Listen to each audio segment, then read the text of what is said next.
ಮಾಜಿ ಕಾನೂನು ಸಚಿವರು ಹಾಗೂ ಬಿಜೆಪಿಯ ಹಿರಿಯ ಶಾಸಕರಾದಂತಹ ಸುರೇಶ್ ಕುಮಾರ್ ಅವರ ಜೊತೆಲಿದ್ದೇನೆ. ಸರಿ, ಇವತ್ತು ಗಾಂಧಿ ಪ್ರತಿಮೆಯ ಮುಂದೆ ಪ್ರತಿಭಟನೆ ಶಾಂತಿಯುತವಾಗಿ. ಈ ಶಾಂತಿಯುತ ಪ್ರತಿಭಟನೆ ಅವರಿಗೆ ತಾಕತ್ತಾ, ಅವರಿಗೆ ಅರ್ಥ ಆಗುತ್ತಾ? ನಾನು ನೋಡಿದೆ, ಒಂದಂತೂ ನಿಶ್ಚಯ, ಇಲ್ಲಿ ಯಾವುದೇ ಮೊಟ್ಟೆನೂ ಕೂಡ ಕಾಣ್ತಾ ಇಲ್ಲ, ಯಾವುದೇ ಕೋಲು ಕಾಣ್ತಾ ಇಲ್ಲ, ಯಾವುದೇ ಕಲ್ಲು ಕೂಡ ಕಾಣ್ತಾ ಇಲ್ಲ. ಅವ್ರದ್ದೆಲ್ಲನೂ ಕೂಡ ಅದು ಅವರ ಆಸ್ತಿ. ಈಗ ಶಾಸಕರು ನಿನ್ನೆ ಪ್ರತಿಭಟನೆ ಮಾಡಿದಾಗ ಅರೆಸ್ಟ್ ಮಾಡೋದು ನಾವು ಅದಕ್ಕೆ ಸಿದ್ಧರಿದ್ವು. ಆದರೆ ಒಬ್ಬ ಶಾಸಕ ಸಿಕ್ಕದ ಅಂತ, ಹರಿಹರದ ಶಾಸಕ, ಅವ್ರ ಮೇಲೆ ಮಾಡಿರುವ ಮೊಟ್ಟೆಯ ಹಲ್ಲೆ, ಅವ್ರನ್ನ ಒಂದು ಆತಂಕಕ್ಕೆ ಒಳಗಾಗಿ ಮಾಡಿರೋದು, ಅದು ಕಾಂಗ್ರೆಸ್ ಪಕ್ಷದ ಕಾರ್ಯಾಲಯದ ಮುಂದೆ.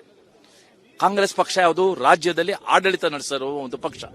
ಸೊ ನನ್ಗನ್ಸುತ್ತೆ ಇವರಿಗೆ ಆಡಳಿತ ನಡೆಸೋದ್ರ ಬಗ್ಗೆ ಆಸಕ್ತಿ ಇಲ್ಲ. ರಾಜ್ಯದಲ್ಲಿ, ಬೆಂಗಳೂರಿನಲ್ಲಿ ಸಾಮಾನ್ಯ ವ್ಯಕ್ತಿ ವಿಶ್ವಾಸದಿಂದ, ಧೈರ್ಯದಿಂದ ಇರಬೇಕು ಅನ್ನೋದ್ರಲ್ಲಿ ವಿಶ್ವಾಸ ಇಲ್ಲ. ಸೊ ಅರಾಜಕತೆ ನಿರ್ಮಾಣ ಮಾಡೋದ್ರಲ್ಲಿ ರಾಜ್ಯ ಸರ್ಕಾರವೇ ಕೈ ಜೋಡಿಸ್ತಾ ಇರೋದು ಇದೊಂದು ದುರದೃಷ್ಟಕರ ಸಂಗತಿ, ಇದೊಂದು ಖಂಡನೀಯ ಸಂಗತಿ.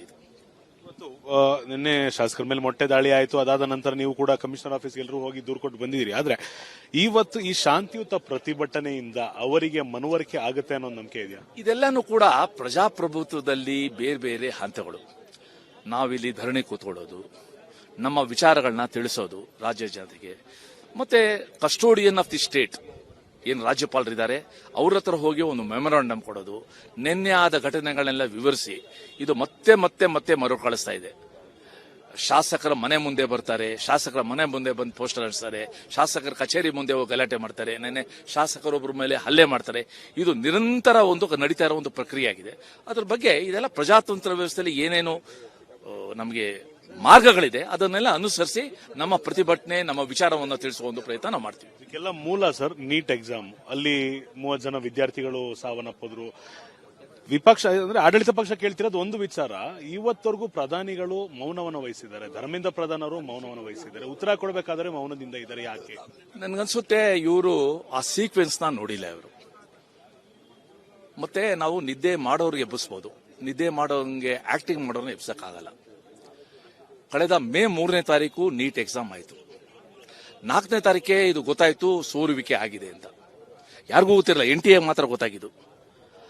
NTAನೇ ತೀರ್ಮಾನ ಮಾಡಿ ಸಿಬಿಐಗೆ ಎನ್ಕ್ವೈರಿ ಮಾಡಲಿಕ್ಕೆ ಸರ್ಕಾರವನ್ನು ಕೂಡ ಸಿಬಿಐ ಎನ್ಕ್ವೈರಿ ಮಾಡಕ್ ಬಿಡ್ತು. NTA ಒಂದು ಸ್ವಾಯತ್ತ ಸಂಸ್ಥೆ. ಮೇ 15ನೇ ತಾರೀಕು ಧರ್ಮೇಂದ್ರ ಪ್ರಧಾನ್ ಅವರು ದೇಶದ ಮುಂದೆ ಬಂದು ವಿದ್ಯಾರ್ಥಿಗಳ ಕ್ಷಮೆಯನ್ನ ಯಾಚಿಸಿ, ಈ ರೀತಿ ಆಗಬಾರ್ದಾಗಿತ್ತು ಪ್ರಮಾದ, ನನಗೆ ತುಂಬಾ ವೇದನೆ ಆಗ್ತಾ ಇದೆ, ನಾನು ವಿದ್ಯಾರ್ಥಿಗಳಿಗೆ ಒಂದು ವಿಶ್ವಾಸ ಕೊಡ್ತೀನಿ, ಈ ಅನ್ಯಾಯ ಮತ್ತೆ ಮರುಕಳಿಸದೇ ಇರಂಗ್ ನಾನು ಮಾಡ್ತೀನಿ, ರೀ ಎಕ್ಸಾಮ್ ನಾನು ಮಾಡ್ತೀನಿ, ಅತ್ಯಂತ ಎಚ್ಚರಿಕೆಯಿಂದ ಮಾಡ್ತೀವಿ ಅಂತ ಸೆಕ್ಯೂರಿಟಿ ಫೋರ್ಸಸ್ ಕೂಡ ಉಪಯೋಗಿಸಿಕೊಂಡು ಪ್ರಮಾದ ರಹಿತವಾದ ರೀ ಎಕ್ಸಾಮ್ ಮಾಡಿ ಇವತ್ತು ರಿಸಲ್ಟ್ ಕೂಡ ಬಂದ್ಬಿಟ್ಟಿದೆ. ರಿಸಲ್ಟ್ ಬಂದು ಎಲ್ಲರೂ ಕೂಡ ಇವತ್ತು ಯಾರು ಅದ್ರಲ್ಲಿ ತೇರ್ಗಡೆ ಆಗಿದ್ದಾರೆ ಅವರೆಲ್ಲರೂ ಕೂಡ ಸಮಾಧಾನವಾಗಿದ್ದಾರೆ.